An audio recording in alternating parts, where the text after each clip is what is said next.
കാലത്തുള്ള വനിതാ വായനാ മത്സരത്തിലേക്ക് തിരഞ്ഞെടുക്കപ്പെട്ട സ്നേഹസ്പർശം ഒരു ക്യാൻസർ രോഗിയുടെ അതിജീവനക്കുറിപ്പുകൾ ശ്രീമതി ജയന്തി ജി എഴുതിയതാണ്. അതിലെ കൂന്തൽ സ്മരണകൾ, സഹരോഗിണിയുടെ നൊമ്പരം, അമാവാസി വീണ്ടും, വീണ്ടും സ്കൂളിലേക്ക്, ഇത്രയും അധ്യായങ്ങൾ ചേർത്ത് ഈ വീഡിയോയിൽ വായിക്കുകയാണ്. 10ാം ദിവസം കൗണ്ട് നോക്കാൻ RCCയിൽ പോയി. വസന്ത ചേച്ചിയുടെ പതിവ് സ്റ്റൈലിൽ തലമുടി കെട്ടിത്തന്നു. സഞ്ചിപ്പിരി പിന്നി മധ്യത്ത് 3-4 വരി തെറ്റി ബണ്ണിട്ടു. കണ്ണാടിയിൽ നോക്കി. ഏകദേശം അരവരെ നീളമുള്ള ചുരുണ്ട മുടി. ഇത് മുഴുവൻ കൊഴിഞ്ഞു പോകില്ലേ? ശ്രീയേട്ടാ, 10 ദിവസമായല്ലോ, ഇതുവരെ കൊഴിഞ്ഞില്ലല്ലോ. നിന്റെ മുടി കൊഴിയത്തില്ല, ചിലർക്കേ മുടി കൊഴിയൂ. രണ്ടുപേരും ചിരിച്ചു. ഉള്ളിലോർത്തു, എത്ര പേർ പ്രശംസിച്ച മുടിയാണ്, ഇനി ഇത് മുഴുവൻ കൊഴിഞ്ഞു പോകും.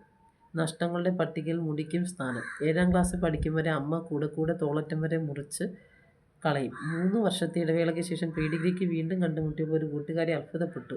ജയന്തിയുടെ മുടി വളർച്ച മറ്റൊരു കൂട്ടുകാരി അവളെ ശാസിച്ചു. വേഗം ജയന്തിയുടെ മുടിയിൽ പിടിക്ക്, നിന്റെ കണ്ണ് തട്ടി അത് കൊഴിഞ്ഞു പോകേണ്ട. എല്ലാവരും ചിരിച്ചു. പിന്നീട് പല സന്ദർഭങ്ങളിൽ പലരും എൻ്റെ മുടിയെ പുകഴ്ത്തിയിട്ടുണ്ട്. TTCക്ക് പഠിക്കുമ്പോൾ BDAസിൽ 2ാം നിലയിൽ ഷീലയോടൊപ്പം നിൽക്കുമ്പോൾ ജൂനിയറായി പഠിക്കുന്ന ധാരാളം മുടിയുള്ള ഒരു കുട്ടി താഴെ കൂടി പോകുന്നത് ഷീലയോട് പറഞ്ഞു, ആ മുടി നോക്ക് ഷീല, എന്ത് ഭംഗിയല്ലേ. ജയന്തി പോകുമ്പോൾ പുറകുവശം കാണാൻ ഇതിനേക്കാൾ നല്ലതാ, ഷീല ചിരിച്ചുകൊണ്ട് തിരിച്ചു പറഞ്ഞു. ഉഷ അവളുടെ അച്ഛൻ പേർഷ്യയിൽ നിന്നും കൊണ്ടുവന്ന മുടിയിൽ പിടിച്ചിടാവുന്ന സ്ലൈഡ് തന്നു. എനിക്കിതിൽ ഇടാൻ മുടിയില്ല, ജയന്തിക്കിട്ടാൻ നല്ലതാ. ഡിഗ്രിക്ക് പഠിക്കുമ്പോൾ ചിത്ര ഒരു ദിവസം പറഞ്ഞു, ജയന്തിയുടെ 2ആയി പകുത്തതിൽ ഒരു ഭാഗം മുടിയെങ്കിലും എനിക്കുണ്ടായിരുന്നെങ്കിൽ. സഞ്ചിപ്പിരി പിന്നി നടുവിൽ ഒരു റബ്ബർ ബാൻഡോ ബണ്ണോ പിടിച്ചിടും. അതാണ് സ്ഥിരം ഹെയർ സ്റ്റൈൽ. നെടുമങ്ങാട് രാമപുരം സ്കൂളിൽ കൂടെ ജോലി ചെയ്തിരുന്ന സെലീന ഒരു ദിവസം കമൻ്റ് അടിച്ചു, ജയന്തി എന്നും ഒരേ രീതിയിൽ തന്നെയാണ് മുടി കെട്ടുന്നത്. എനിക്ക് ഇത്ര മുടിയുണ്ടായിരുന്നെങ്കിൽ ഞാൻ എങ്ങനെയെല്ലാം കെട്ടുമായിരുന്നെന്നോ. മറുപടി ഒരു ചിരിയിലൊതുക്കിയാണ് പതിവ്. കല്യാണത്തിന് പോലും തിരുപ്പൻ ഉപയോഗിച്ചില്ല. ശ്രീയുടെ പിന്നടിയിരിക്കൽ പറഞ്ഞു, പെണ്ണ് കാണാൻ വരുമ്പോൾ മുടി മാത്രം ശ്രദ്ധിച്ചില്ല. വീട്ടിൽ തിരിച്ചെത്തിയപ്പോൾ ഇത്തിരി എങ്ങാനും കാണുമെന്ന് വിചാരിച്ചു. അതൊന്നും ഓർത്തിട്ടൊരു കാര്യവുമില്ല. അടുത്ത അധ്യായം, സഹരോഗിണിയുടെ നൊമ്പരം. കൗണ്ട് നോക്കുന്ന സ്ഥലത്ത് വലിയ തിരക്കായിരുന്നു. 1/4 മണിക്കൂറോളം നിന്നപ്പോൾ ഒരു കസേര ഒഴിഞ്ഞു. അടുത്തിരുന്ന 2 പേർ ബ്രസ്റ്റ് ക്യാൻസർ രോഗികൾ തന്നെ. ഒരാൾക്ക് 50 വയസ്സ് കഴിയും, മറ്റേയാൾക്ക് 40. സംസാരിച്ചു തുടങ്ങിയപ്പോൾ രോഗിയായതോർത്ത് വളരെ നിരാശരാണ് അവർ. മനസ്സിലായി, പ്രായം കൂടിയ ആളിന് ഒരു വേദന കൂടിയുണ്ട്. ഭർത്താവ് മരിച്ചു, 2 പെൺമക്കളും കുടുംബസമേതം ഗൾഫിൽ. മോൻ ഇഷ്ടപ്പെട്ട പെണ്ണിനെ കെട്ടി പിണങ്ങി കഴിയുന്നു. സമ്പത്ത് ധാരാളം, ആശുപത്രി പോകാൻ കാറ് വരെ വാങ്ങി. പക്ഷേ സഹായത്തിന് ശമ്പളത്തിന് ആളെ സംഘടിപ്പിക്കേണ്ട ഗതികേട്. തനിക്കാരുമില്ലെന്ന തോന്നൽ, ഒക്കെ കൂടി മരിച്ചാൽ മതിയെന്ന ചിന്ത അവരെ ഭരിക്കുന്നു. വർക്കലിലെ പേരുകേട്ട ഒരു സ്വകാര്യ ആശുപത്രിയിലായിരുന്നു ഓപ്പറേഷൻ. വിരൽ വന്നപ്പോൾ സിസ്റ്റർ ഒരു കമ്പിളി പുതപ്പിട്ട് മൂടി. മുറിവ് ഇൻഫെക്ഷനായി പഴുത്തു. ഉണങ്ങിയപ്പോൾ വലിയ കുഴി. പിന്നെ തുടയിലെ മാംസം വെട്ടിയെടുത്ത് കുഴി നികത്തി. കുറേയേറെ വേദന അവർ തിന്നിരിക്കുന്നു. 3 കീമോ കഴിഞ്ഞു. പല്ലുകൊണ്ട് ചവച്ചൊന്നും തിന്നാനാകാത്ത അവസ്ഥ. കണ്ണീരൊഴുക്കി അവർ കഥ പറഞ്ഞു. തീരുവോളം ശ്രദ്ധിച്ച് കേട്ടിരുന്നു. മനസ്സിലെ ഭാരം കുറയട്ടെ, പതുക്കെ ഉപദേശിക്കാൻ തുടങ്ങി. ജീവിതം ഇങ്ങനെയൊക്കെ തന്നെയാണ്, നാം ആഗ്രഹിക്കുന്ന പോലൊന്നും നടക്കില്ല. ദൈവം തരുന്ന പരീക്ഷണങ്ങളെല്ലാം ധൈര്യപൂർവ്വം നേരിടണം. തുടക്കത്തിലേ കണ്ടെത്താനായത് ഭാഗ്യമെന്ന് കരുതണം. തൽക്കാലത്തെ വിഷമതകളെല്ലാം ചികിത്സ പൂർത്തിയാകുമ്പോൾ തീരും. ദ്രാവക രൂപത്തിലുള്ള ഭക്ഷണം കഴിക്കണം. പഴങ്ങളും വേവിച്ച പച്ചക്കറികളും മിക്സിയിൽ അടിച്ച് കുടിക്കണം. വേണ്ടെന്ന് തോന്നിയാലും. രക്തത്തിൽ കൗണ്ട് കുറവ് വന്നാലോ, TV കണ്ടും പ്രാർത്ഥിച്ചും പുസ്തകങ്ങൾ വായിച്ചും സമയം നീക്കണം. ആളുകൾ സഹതാപം പറയുന്നത് ശ്രദ്ധിക്കാനേ പോകരുത്. ഒരു കൊച്ചുകുഞ്ഞിനെ പോലെ അവരെല്ലാം കേട്ടു. അങ്ങനെ ചെയ്യാമെന്ന് വാക്കു തന്നു. അപ്പോഴേക്ക് അകത്തേക്ക് വിളിച്ചു. ബ്ലഡ് എടുത്തു കഴിഞ്ഞാൽ 1-1.5 മണിക്കൂർ കഴിഞ്ഞ് റിസൾട്ട് കിട്ടും. കോഫി ഹൗസിൽ പോയി മസാല ദോശയും ചായയും കഴിച്ചു. വളരെ വൈകിയാണെന്ന് ഡോക്ടറെ കാണാൻ സാധിച്ചത്. കൗണ്ട് ആവശ്യത്തിനുണ്ട്. അടുത്ത ഇഞ്ചക്ഷന് തീയതി കുറിച്ച് തന്നു. മുടി മുഴുവനും കൊഴിയും കേട്ടോ, ഡോക്ടർ പറഞ്ഞു. 2 പേരും പുഞ്ചിരിച്ചു. പ്രതീക്ഷിച്ചിരിക്കുകയാണല്ലോ. വീട്ടിലെത്തിയ ഉടൻ കുളിച്ചു. തല നിവർത്താൻ നേരം അറിഞ്ഞു മുടി കൊഴിഞ്ഞു തുടങ്ങി. കൊഴിഞ്ഞ മുടികൾ താഴെ വീണ് പിണഞ്ഞ് ഉരുളകളായി മാറുന്നു. എത്ര ശ്രമിച്ചാലും അടർത്താൻ പറ്റാത്ത ജടകൾ. വസന്തേച്ചി ഒത്തിരി ശ്രമിച്ച് പരാജയപ്പെട്ടു. തല വേദനിച്ചപ്പോൾ പറഞ്ഞു, ചേച്ചി കത്രിക എടുത്ത് വെട്ടിക്കളയോ, ഇനി പിടിച്ചാൽ പിടി കിട്ടത്തില്ല. എനിക്ക് വയ്യ, എൻ്റെ കൈകൊണ്ട് ഞാൻ ടീച്ചറിൻ്റെ മുടി വെട്ടില്ല, എനിക്കിതിന് കഴിയില്ല, സാറ് വരുമ്പോൾ പറഞ്ഞാൽ മതി. തലമുടി ഉണങ്ങുന്നതെങ്ങനെ? നനവോട് കെട്ടിവെച്ച ചുമയും തുമ്മലും ഒപ്പം വരില്ലേ? ശ്രീയേട്ടനും മുടി വെട്ടാൻ തയ്യാറായില്ല. 2 ദിവസം എങ്ങനെയെങ്കിലുമൊക്കെ കെട്ടി. വീട് മുഴുവൻ മുടി. ആഹാരത്തിലൂടെ ഉള്ളിൽ ചെല്ലാതിരിക്കാൻ വളരെ ശ്രദ്ധിച്ചു. കുളിച്ചാൽ തല തോർത്താനോ കെട്ടിവയ്ക്കാനോ പറ്റാത്ത അവസ്ഥ. 3ാമത്തെ ദിവസം വസന്ത ചേച്ചി കൊണ്ട് നിർബന്ധിച്ച് തോളറ്റം വച്ച് മുറിപ്പിച്ചു. കണ്ണാടിയിൽ നോക്കി. ആകെ വികൃതമായ രൂപം. കുറേ സ്ഥലത്ത് ഒരു മുടിയുമില്ല. കുറച്ച് ഭാഗത്ത് കോഴിപ്പൂട പോലെ. വേറെ കുറച്ച് സ്ഥലത്ത് അല്പം ഞെരുക്കത്തിൽ. വീട്ടിലുള്ളവർക്കും അയൽക്കാർക്കും മറ്റേ എന്നെ കാണാൻ തന്നെ വിഷമം. കണ്ണാടിയിൽ നോക്കാതിരിക്കാൻ ശ്രമിച്ചാൽ അവസാനം ചെന്നുപെടുന്നത് അതിൻ്റെ മുന്നിൽ. മനസ്സ് തളരാതിരിക്കാൻ വല്ലാതെ പണിപ്പെട്ടു. മുടി കൊഴിയുന്നതിൽ ഒരു വിഷമമില്ലെന്ന് ഭാവിക്കാൻ ശ്രമിച്ചു. ചിരി പലപ്പോഴും വികൃതമായി പോയോ എന്ന് സംശയം. ശ്രീയേട്ടൻ്റെ ഉള്ളിൽ സങ്കടം എനിക്ക് നന്നായി മനസ്സിലാവുമായിരുന്നു. ഇതെല്ലാം നിസ്സാരമാണെന്ന് ഭാവിക്കുകയും എന്നെ ബോധ്യപ്പെടുത്താൻ ശ്രമിക്കുകയും ചെയ്തു. എത്രയൊക്കെ അഭിനയിച്ചാലും ഒറ്റയ്ക്കാവുന്ന നിമിഷങ്ങൾ വരുവോളം കരഞ്ഞ് മനസ്സ് ശാന്തമാക്കാൻ ശ്രമിച്ചു. ഓപ്പറേഷന് ശേഷം അതുവരെ ഉണ്ടായിരുന്ന ധൈര്യം, ശുഭാപ്തി വിശ്വാസമൊക്കെ മുടിയോടൊപ്പം ചോർന്നു പോകുന്നത് പോലെ. റീത്ത ഫോണിലൂടെ ആത്മവിശ്വാസം കൈവിടാതിരിക്കാൻ ഒത്തിരി ഉപദേശിച്ചു. ശ്രീയേട്ടൻ്റെ മോന് സ്കൂളിൽ പോയി കഴിയുമ്പോൾ ആവശ്യമില്ലാതെ ചിന്തിച്ച് മനസ്സ് പുണ്ണാക്കി വീണ്ടും രോഗങ്ങൾ വരുത്താതെ എന്തെങ്കിലുമൊക്കെ എഴുതാൻ നിർദ്ദേശിച്ചു. റീത്തയ്ക്ക് വായിക്കാനായി എന്തെങ്കിലുമൊക്കെ എഴുതണം. മനസ്സിൻ്റെ കടിഞ്ഞാൺ നിയന്ത്രണം ഏറ്റെടുക്കാൻ അതേ മാർഗമുള്ളൂ. റുക്കിയ അസുഖം അറിയാൻ വന്നപ്പോൾ ബഷീറിൻ്റെ സമ്പൂർണ്ണ കൃതികളും ചെറുകാടിൻ്റെ മുത്തശ്ശിയും കാരൂർ കൃതികളും ഒക്കെ കൊണ്ടുവന്നു. ആദ്യം നന്നായി വായിക്കാം, പിന്നെ എഴുതി തുടങ്ങാം. പകൽ സമയങ്ങൾ പുസ്തകങ്ങൾ കൂട്ടുകാരായി. സദാസമയം ആഹാരം കഴിപ്പിക്കാൻ അമ്മ വളരെ ശ്രദ്ധിച്ചു. സന്ദർശകർ ഒരു കുറവും ഉണ്ടായിരുന്നില്ല. എന്നും കരിക്ക് കുടിക്കണം. ഉഷ ടീച്ചറും ബാബു സാറും ഓമന ടീച്ചറും പാപ്പയും സുലോചന ടീച്ചറുമൊക്കെ 10ഉം 12ഉം കരിക്ക് വീതം കൊണ്ടുവന്നു. രണ്ടാമത്തെ കീമോ എടുത്തു കഴിഞ്ഞുള്ള 10 ദിവസങ്ങൾ നരകതുല്യമായിരുന്നു. മനസ്സും ശരീരവും തളർന്നു കിടന്ന ദിവസങ്ങൾ. ഉറക്കമില്ലാത്ത രാത്രികളും പകലുകളും. ഇടയ്ക്കിടെ മയങ്ങും. ചവയ്ക്കാൻ പറ്റാത്ത അവസ്ഥ. പല്ലുവേദന, തലവേദന, നെറ്റിവേദന, വേദന സർവത്ര. ഒരു വശം വേദനിക്കുമ്പോൾ തലയിണിൽ ആ ഭാഗം അമർത്തിക്കിടക്കും. കണ്ണീർ അറിയാതെ ഒഴുകും. അബ്ഡോമിനിൽ ബൈൻഡർ ഇടാൻ പറ്റാത്ത അവസ്ഥയായി. നന്നായി വണ്ണം വച്ചത് തന്നെ കാരണം. വയറിന് വലതുവശത്ത് അല്പം ഉയർന്നിരിക്കുന്നു. അതോർത്തുള്ള ടെൻഷൻ. കട്ടിയുള്ള ഒരാഹാരവും ചവച്ച് കഴിക്കാൻ പറ്റാതായി. നാക്കിലും കവിളിലും തൊണ്ടയിലും മൂക്കിനകത്തുമൊക്കെ ധാരാളം കുരുക്കൾ. മൂക്കിൽ തൊട്ടാൽ ദ്രാവരൂപത്തിൽ ആഹാരം ഇറങ്ങുമ്പോഴൊക്കെ നൊമ്പരം. എങ്കിലും അത് സഹിച്ചു. ജ്യൂസാക്കി ആപ്പിളും മുന്തിരി ഓറഞ്ചുമൊക്കെ കുടിച്ചു. കൂവര് കാച്ചിയും പൊടിയരിക്കഞ്ഞിയും കരിക്കും പാലും എല്ലാം വേണ്ടെന്ന് തോന്നിയാലും കഴിച്ചു. കൗണ്ട് കുറഞ്ഞാൽ അടുത്ത കീമോ എടുക്കാൻ വൈകില്ലേ? ഇനി 2 കീമോ കൂടി കഴിഞ്ഞാൽ ഇപ്പോൾ അനുഭവിക്കുന്ന നരകയാതന തീരുമല്ലോ. മുടിയില്ലാത്ത അമ്മയെ ഉൾക്കൊള്ളാൻ മോൻ തയ്യാറല്ലായിരുന്നു. കളിയായി പെണ്ണ് കിട്ടുന്ന കാര്യം പറയുമ്പോൾ അമ്മയെപ്പോലെ മുടിയുള്ള, അമ്മയുടെ അത്ര നിറവും ഉയരവും വണ്ണവുമുള്ള, അഹങ്കാരിയല്ലാത്ത, ഞണ്ടും കൊച്ചുമൊക്കെ രുചിയോടെ പാകം ചെയ്ത് കൊടുക്കുന്ന പെണ്ണിനെ കിട്ടുമെന്ന് പറയും. മുടി കൊഴിഞ്ഞ വണ്ണം വച്ച രൂപത്തിലായി പോയി. ഇനി അമ്മ കുത്തിവയ്പ്പ് എടുക്കേണ്ട. ആ ഡോക്ടറെ പിടിച്ച് മുടി പോണ കുത്തിവയ്പ്പ് എടുപ്പിക്കാം. എപ്പോഴും ഓരോന്ന് കഴിക്കണ്ട, ഇനിയും വണ്ണം വയ്ക്കും എന്നൊക്കെ പറയാൻ തുടങ്ങി. സ്കൂളിൽ സുലോചന ടീച്ചർ ക്ലാസ്സിലെ കുട്ടികളോട് ജയന്തി ടീച്ചറിൻ്റെ മുടിയൊക്കെ കൊഴിഞ്ഞു പോയി എന്ന് പറഞ്ഞത് കേട്ട് ദിവസങ്ങളോളം പരിഭവിച്ചു നടന്നു. തലയിൽ തുണിയിടാതെ പുറത്തിറങ്ങാൻ വഴക്കു പറയും. ആരെങ്കിലും ഗേറ്റ് തുറക്കുന്ന ശബ്ദം കേൾക്കുമ്പോഴേ ഓടി വന്ന് തലയിൽ ഷോളിട്ട് മൂടിത്തരും. മോൻ്റെ വാക്കുകളും പെരുമാറ്റവും കേൾക്കുകയും കാണുകയും ചെയ്യുമ്പോൾ പുറമേ ചിരിക്കുമായിരുന്നെങ്കിലും ഉള്ളിൽ നുറുങ്ങുകയായിരുന്നു.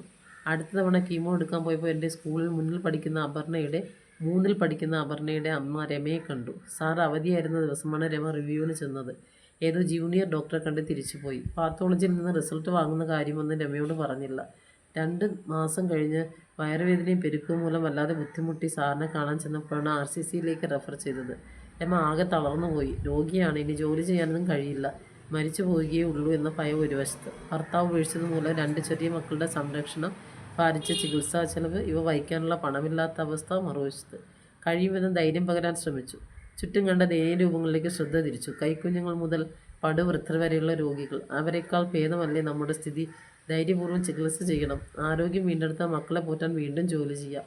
താഴ്ന്ന വരുമാനക്കാർക്ക് ആനുകൂല്യം കിട്ടുമോ? രമ ചോദിച്ചു. ഞങ്ങൾക്കും അത് അറിയില്ലായിരുന്നു. എൻക്വയറിയിലിരിക്കുന്ന പെൺകുട്ടികളോട് സംസാരവും പെരുമാറ്റമൊക്കെ ധിക്കാരം നിറഞ്ഞതാണ്.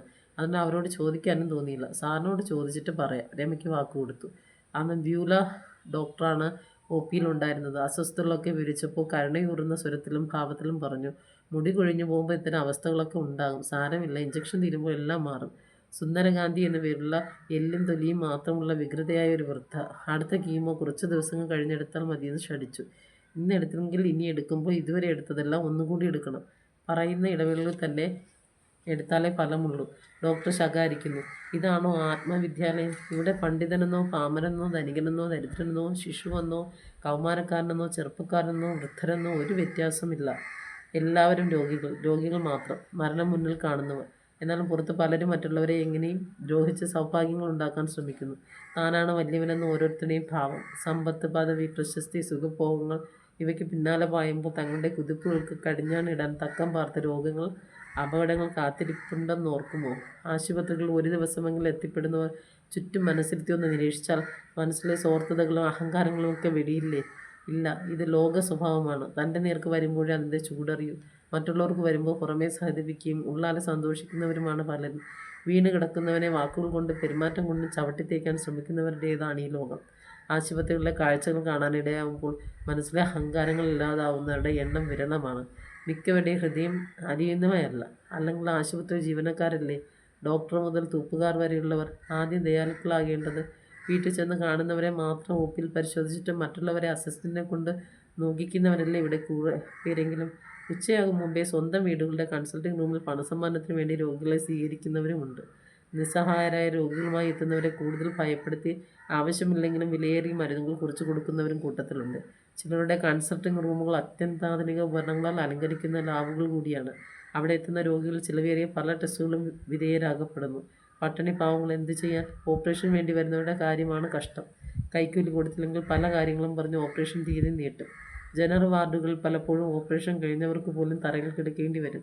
സന്ദർശക ബാഹുല്യം മൂലം മുറിവ് ഇൻഫെക്ഷൻ ആവുന്ന സാഹചര്യങ്ങളും കൂടുതലാണ്. തനിക്ക് ഇത്ര രൂപ തന്നാലേ ഓപ്പറേഷൻ നടക്കുന്ന രോഗികളുടെ ബന്ധുക്കളോട് വെട്ടി തുറന്നു പറയുന്ന ഡോക്ടർമാരുമുണ്ട്. സമൂഹത്തിലെ ഉന്നതർക്കും ഇടത്തരക്കാർക്കും അവർ പറയുന്ന തുക കൊടുക്കാൻ വലിയ ബുദ്ധിമുട്ടുണ്ടാവില്ല എന്നല്ല, അവർക്കത് ഇഷ്ടവുമാണ്. മെച്ചപ്പെട്ട ചികിത്സയും പരിചരണവും ലഭിക്കുമല്ലോ. നിത്യവൃത്തിക്ക് പോലും നിവൃത്തിയില്ലാത്തവർ എന്ത് ചെയ്യും? കെട്ടുതാലി പണയം വെച്ചോ വിറ്റോ പണം സംഘടിപ്പിക്കുന്നവർ നിരവധി. സമയത്ത് ചികിത്സ ലഭിക്കാതെ മരണമടയുന്നവരും വിരളമല്ല. എന്നാണ് ഈ അനീതികൾക്കൊരു അന്ത്യം? അന്ന് വീട്ടിലെത്തിയ ഉടൻ ഛർദ്ദിൽ തുടങ്ങി. എങ്കിലും കുളിച്ചിട്ടേ കിടന്നുള്ളൂ. പിറ്റേ ദിവസം വൈകിട്ട് 7 മണിക്ക് സാറിനെ വിളിച്ചു. രമയുടെ കാര്യം സംസാരിച്ചു. ഒത്തിരി മുഖങ്ങളിൽ നിന്ന് രമയെ ഓർത്തെടുക്കാൻ സാറിന് കഴിഞ്ഞില്ല. ചൊവ്വാഴ്ച ഒപിയിൽ രമയോട് സാറിനെ കാണാൻ ചെല്ലാൻ പറഞ്ഞു. ആനുകൂല്യത്തെക്കുറിച്ച് സാറിനും വ്യക്തമായി അറിയില്ല. ചൊവ്വാഴ്ച സാറിനെ കണ്ടു വന്നിട്ട് രമയും വിട്ടുപോയ വാവയും വിളിച്ചു. രമയുടെ സ്വരത്തിൽ ധൈര്യവും ആത്മവിശ്വാസവും ധ്വനിച്ചു. വാവ ആ ഡോക്ടറെ സംസാരം കേട്ടാൽ പകുതി അസുഖം കുറയും എന്ന പക്ഷക്കാരിയായിരുന്നു. സാർ രമയെ വാക്കുകളിലൂടെ ധൈര്യവതിയായി ആക്കാൻ ശ്രമിച്ചുവെന്ന വാവയുടെ വിവരണത്തിൽ നിന്ന് മനസ്സിലായി. സാറിന് നന്ദി പറഞ്ഞു. രമ തളർന്നാൽ വീണാൽ പറക്കം പറ്റാത്ത 2 പിഞ്ചു കുഞ്ഞുങ്ങൾ എന്തൊക്കെ യാതന സഹിക്കേണ്ടി വരും. വയർ ഉയർന്നിരിക്കുന്ന ശ്രദ്ധയിൽപ്പെട്ടതുപോലെ അനാവശ്യ ചിന്തകൾ അലട്ടാൻ തുടങ്ങി. ബൈൻഡർ ഇടാൻ പറ്റാതാവുകയും ചെയ്തു. അമാവാസി വീണ്ടും എന്ന അടുത്ത അധ്യായമാണ്. അടുത്ത തവണ RCCയിൽ കൗണ്ട് നോക്കാൻ പോയപ്പോൾ പ്ലാസ്റ്റിക് സർജറി ഒപിയിലും പോയി. 1 മാസം കഴിഞ്ഞ് വീണ്ടും ചെല്ലാൻ നന്ദകുമാർ സാർ എഴുതിയതാണ്. പോയില്ല. ബിനോയ് സാർ ഇല്ലായിരുന്നു. നന്ദകുമാർ സാറിനും ശ്രീകുമാർ സാറിനുമൊക്കെ തിരിച്ചറിയാൻ സാധിച്ചില്ല. OP ടിക്കറ്റ് കണ്ടപ്പോഴാണ് മനസ്സിലായത്. വണ്ണം വെച്ചു. മുടി പോയത് സാരമല്ല, നല്ല മുടി പുതിയത് വരും. നന്ദകുമാർ സാർ തുടർന്നു. ഹെർണിയയുടെ ലക്ഷണമാണ് വയറിൽ കാണുന്നത്. 100-ൽ 1 രോഗിക്ക് ഇങ്ങനെ വരാറുണ്ട്. പ്രസവം കഴിയുന്ന സ്ത്രീകൾ ധരിക്കുന്ന ബാൻഡേജ് വാങ്ങി കെട്ടണം. ചിലപ്പോൾ 2-3 മാസത്തിനകം ശരിയാകും. അല്ലെങ്കിൽ കീമോ തീർന്ന് 6 മാസത്തിനകം ഒരു ചെറിയ ഓപ്പറേഷനിലൂടെ ശരിയാക്കാം. എപ്പോഴാണ് കണ്ണുനീരൊഴുകാൻ തുടങ്ങിയതെന്നറിയില്ല. സാർ സമാധാനിപ്പിച്ചു. നിങ്ങൾ പേടിക്കേണ്ട ഒരു കാര്യവുമില്ല. ഇതൊരു ചെറിയ ഓപ്പറേഷനാണ്. ചിലപ്പോൾ ഓപ്പറേഷൻ ഇല്ലാതെയും ശരിയാകാം. ബൈൻഡർ വാങ്ങിക്കൊണ്ടുവന്നാൽ കെട്ടുന്ന രീതി കാണിച്ചു തരാം. ശ്രീയേട്ടൻ ഉടനെ തന്നെ ബൈൻഡർ വാങ്ങി വന്നു. സാർ അത് കെട്ടിത്തന്നു. നമുക്കിന്ന് തന്നെ ഫസൽ സാറിനെ കാണാം. സാർ ഓപ്പറേഷൻ നിർദ്ദേശിച്ചാൽ മാത്രം നടത്തിയാൽ മതി. നമുക്ക് സാറിൻ്റെ ചികിത്സ മതി. ഓപ്പറേഷൻ വേണമെങ്കിൽ തന്നെ സാറ് ചെയ്താൽ മതി, ശ്രീയേട്ടൻ പറഞ്ഞു. എൻ്റെ മനസ്സിലെ ചിന്തയും അതുതന്നെയായിരുന്നു. ഒന്നിനു പുറകെ മറ്റൊന്നായി. ഇതെന്താണ്? അമാവാസി രാത്രി അവസാനിച്ച് തെളിഞ്ഞ പ്രഭാതം തുടങ്ങില്ലെന്നോ? സാറിനെ കാണും വരെ ആകെ അസ്വസ്ഥതയായിരുന്നു. കണ്ട ഉടൻ വണ്ണം കൂടിയ കാര്യം സാറും പരാമർശിച്ചു. തലയിലെ ഷോൾ അല്പം നീക്കി മുടിയും നോക്കി. വെയിറ്റ് നോക്കി. 68 കിലോ. ആദ്യമായി സാറിനെ കാണുമ്പോൾ 55 കിലോ ആയിരുന്നു. വയർ ഉയർന്നിരിക്കുന്ന ഭാഗം പരിശോധിച്ചു. ഇപ്പോൾ ഓപ്പറേഷൻ്റെ ഒരു കാര്യവുമില്ല. സമാധാനമായി. നന്ദകുമാർ സാറിനെ കണ്ട നിമിഷം മുതൽ അതുവരെ അനുഭവിച്ച എല്ലാ ടെൻഷനും മാറി. സാറിനെ കാണുമ്പോഴും സംസാരിക്കുമ്പോഴും മനസ്സ് എന്തൊരു ശാന്തിയും സമാധാനവുമാണ്. അമ്മയും ചേച്ചിയും ഒന്നും ഹെർണിയുടെ കാര്യം അറിയിച്ചില്ല. റീത്ത വിളിച്ചപ്പോൾ സൂചിപ്പിച്ചു. ഇനി ഒരു ഓപ്പറേഷനും വേണ്ട എന്ന അഭിപ്രായത്തിലാണ് റീത്ത. അതിനിടയിൽ റീത്തയുടെ മുതുകിലെ മുഴുവൻ ഓപ്പറേഷൻ ചെയ്തു. റീത്തയെ കാണാൻ ധൃതിയായിട്ടും സാഹചര്യം പ്രതികൂലമായതിനാൽ ഉടനെ പോകാൻ സാധിച്ചില്ല. ഓപ്പറേഷൻ കഴിഞ്ഞ് മാസങ്ങളായെങ്കിലും സന്ദർശകർക്ക് അപ്പോഴും കുറവുണ്ടായിരുന്നില്ല. ക്ലസ്റ്റർ ക്ലാസ്സുകളിലെയും കോഴ്സുകളിലും യുറീക്ക ക്ലാസ്സിലുമൊക്കെ പങ്കെടുത്ത് പല സ്കൂളിലെയും അധ്യാപകർ സംഘടിച്ച് വരുമായിരുന്നു. DPEP ട്രെയിനിങ് മൂലം ലഭിച്ച കൂട്ടുകാർ. എല്ലാ പ്രായത്തിലുള്ളവരും അക്കൂട്ടത്തിലുണ്ട്. യുഗങ്ങൾ പോലെ ഇഴഞ്ഞു നീങ്ങിയ ദിവസങ്ങൾ. അവസാനത്തെ കീമോ എടുക്കേണ്ട ദിനമെത്തി. ഇന്നുകൊണ്ട് തീരുമല്ലോ എന്ന ആശ്വാസം ഒരു വശത്ത്. ഇപ്പോൾ അനുഭവിക്കുന്നതിലും കഠിനമായ യാതനകൾ അനുഭവിക്കേണ്ടി വരുമോ എന്ന ഉത്കണ്ഠ മറുവശത്ത്. അന്ന് പതിവിലും നേരത്തെ കീമോ എടുത്തു. മരുന്ന് തീർന്ന ഉടൻ സൂചി മാറ്റാത്തതിനാൽ രക്തം ട്രിപ്പിലേക്ക് കയറി. കയ്യിൽ നീരടിക്കുകയും ചെയ്തു. ഐസ് ബോക്സ് കുറച്ചുനേരം വെച്ചപ്പോൾ നീരല്പം കുറഞ്ഞു. അന്നും സാറിനെ കണ്ടാണ് മടങ്ങിയത്. 2 മാസം കഴിഞ്ഞ് വീണ്ടും ചെല്ലാൻ പറഞ്ഞു. പ്ലാസ്റ്റിക് സർജറി ചെയ്ത് അത് അബദ്ധമായി എന്ന് ഞാൻ ചിന്തിക്കുന്നുവെന്ന് സാറിന് സംശയമുള്ളതുപോലെ സംസാരത്തിൽ നിന്ന് മനസ്സിലായി. അത് തീർക്കണമെന്ന് നിശ്ചയിച്ചു. സാറിന് ഒരു കത്തെഴുതി. ഹെർണിയ വന്നതുകൊണ്ട് വിഷമമില്ല. വേണമെങ്കിൽ മധ്യവേനലവധിക്ക് ഓപ്പറേഷൻ നടത്താൻ ഞാൻ സന്നദ്ധയാണെന്ന് സാറിനെ ബോധ്യപ്പെടുത്തി. ഇനിയും രോഗികൾക്ക് പ്ലാസ്റ്റിക് സർജറി ചെയ്യാൻ സാറിന് ധൈര്യം കൊടുക്കാനും ആത്മവിശ്വാസം വർദ്ധിപ്പിക്കാനും എന്നാൽ കഴിയുന്നതുപോലെ ശ്രമിച്ചു. എൻ്റെ സ്ത്രീത്വത്തിൻ്റെ സിമ്പലുകൾ ഒന്ന് നഷ്ടപ്പെട്ടു എന്ന തോന്നലേ എനിക്കില്ല. മറ്റുള്ളവരെ അഭിമുഖീകരിക്കാൻ നല്ല ധൈര്യവും ആത്മവിശ്വാസവും എനിക്ക് ലഭിച്ചത് പ്ലാസ്റ്റിക് സർജറി നടത്തിയത് ഒന്നുകൊണ്ട് മാത്രമാണ്. അപകർഷതാബോധത്തിൽ നിന്നും ഉണ്ടാകാനിടയുള്ള എല്ലാ മാനസിക പ്രശ്നങ്ങളിൽ നിന്നും എന്നെ മുക്തയാക്കിയതും ജീവിതാന്ത്യം വരെ ഇരട്ടപ്പേരിൽ നിന്നും സഹതാപങ്ങളിൽ നിന്ന് രക്ഷിച്ചതും സാറാണെന്ന് ബോധ്യപ്പെടുത്തുവാൻ ഞാൻ ശ്രമിച്ചിട്ടുണ്ട്. പ്രതിഫലേച്ഛ കൂടാതെ നിസ്വാർത്ഥമായി ആത്മാർത്ഥമായ രോഗികളെ ചികിത്സിക്കുന്ന സാറെന്ന മഹത് വ്യക്തിയെ പരിചയപ്പെടാനും ആത്മബന്ധം സ്ഥാപിക്കാനും കഴിഞ്ഞത് പുണ്യമായി കരുതുന്നു. മിടുക്കരായ ഡോക്ടർമാർ അനേകമുണ്ടാകാം. പക്ഷേ ഇത്തരം സവിശേഷ വ്യക്തിത്വങ്ങൾക്ക് ഉടമകൾ അപൂർവങ്ങളിൽ അപൂർവം. സാമർത്ഥ്യവും ആത്മാർത്ഥതയും ദീനാനുകമ്പയും തൊഴിൽ ആത്മാർപ്പണവും ഒത്തിണങ്ങിയ സാറിന് ആയുരാരോഗ്യ സൗഖ്യം നൽകണേ എന്ന് ദൈവത്തോട് പരിശുദ്ധമായ ഹൃദയത്തോടെ പ്രാർത്ഥിക്കുന്നു. അതുമാത്രമല്ല, എന്നും നന്ദിയും കടപ്പാടും നിർമ്മല സ്നേഹമുള്ള ഒരു രോഗിക്ക് പകരം നൽകാൻ കഴിയും. അടുത്ത അധ്യായം. വീണ്ടും സ്കൂളിലേക്ക്. ക്രിസ്മസ് അവധി കഴിഞ്ഞ് സ്കൂൾ തുറന്ന ദിവസം സ്കൂളിൽ പോയി. ഉച്ച കഴിഞ്ഞ് മടങ്ങിപ്പോന്നു. 4 മാസത്തിലേറെ ആയിരുന്നു സ്കൂളിൽ പോയിട്ട്. മക്കളെല്ലാവരും ചുറ്റും കൂടി. അവരെ കണ്ടപ്പോൾ അവരുടെ സ്നേഹം അനുഭവിച്ചപ്പോൾ സന്തോഷം കൊണ്ട് നിറഞ്ഞ കണ്ണുകളിൽ അവരിൽ നിന്നും ഒളിക്കാൻ പാടുപെട്ടു. ക്ലാസ്സിൽ പോയി. ക്ലാസ്സിൽ വെറുതെ ഇരിക്കാൻ എനിക്കാവില്ല. സുലോചന ടീച്ചർ പഠിപ്പിക്കുന്നുണ്ടെന്ന് പലപ്പോഴും ഇടപെട്ട് പഠിപ്പിച്ചു. തലയിൽ ഒരു മുടി പോലും ഇല്ല. സ്കാർഫ് കൊണ്ട് മൂടിയാണ് സ്കൂളിൽ പോകുന്നത്. ആദ്യത്തെ 1 മാസം ആഴ്ചയിൽ 2 ദിവസം വീതം പോയി. പിന്നെ 2 ദിവസങ്ങൾ ഇടവിട്ടും തുടർന്ന് ഒന്നിരാടവും പോയി. ഓട്ടോയിലാണ് പോകുന്നതും വരുന്നത്. ഇതിനിടെ LSS സെലക്ഷൻ കിട്ടിയ കുട്ടികളെ മാത്രം പഠിപ്പിക്കുന്ന ചുമതലയേറ്റു.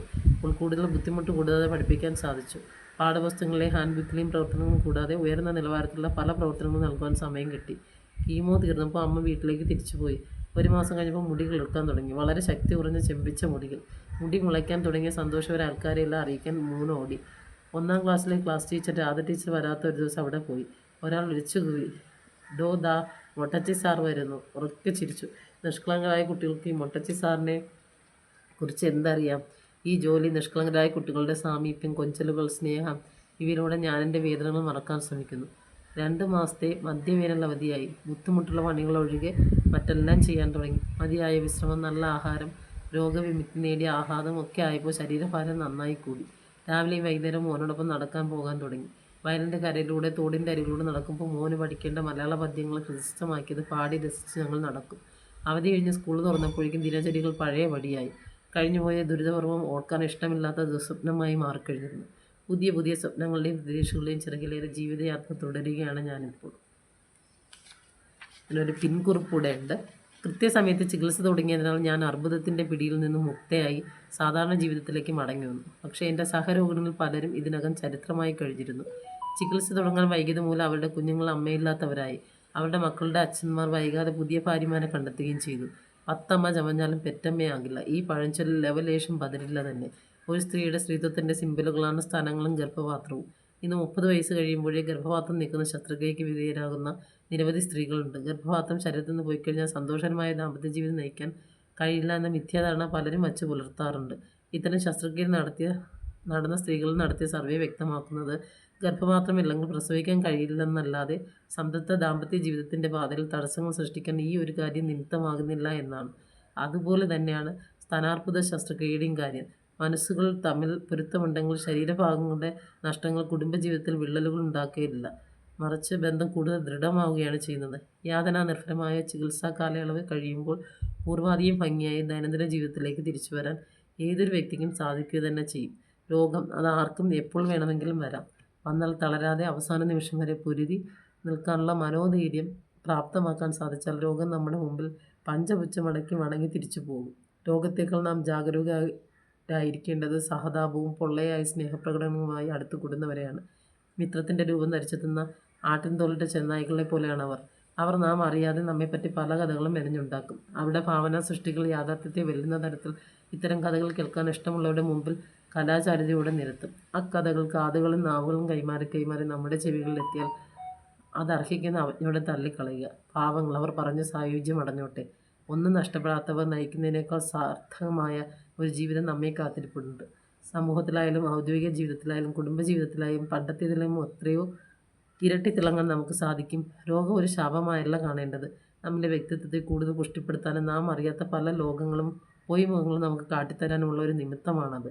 മനസ്സിൽ കൂടിയിരിക്കുന്ന തിന്മകളെല്ലാം ഇറക്കിക്കളഞ്ഞ് നന്മകൾ മാത്രം നിലനിർത്താൻ ലഭിക്കുന്ന അസുലഭ അവസരം.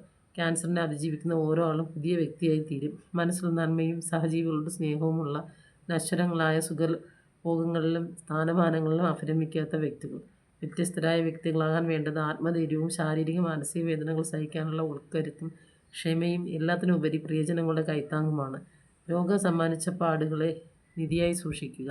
അഹങ്കാരത്തിൻ്റെ കണികയെങ്കിലും ഉള്ളിൽ വീണ്ടും കയറിയെന്ന് തോന്നുമ്പോൾ അതുടൻ തന്നെ തുടച്ചു കളയാൻ ഈ പാടുകൾ നമ്മെ സഹായിക്കും. ദൈവത്തിൻ്റെ കയ്യൊപ്പാണത്. മറ്റുള്ളവരുടെ കണ്ണിലത് വികൃതമായിരിക്കാൻ. ഈ ലോകത്തിലെ എല്ലാ രോഗികൾക്കും നന്മകൾ നേരുന്നു.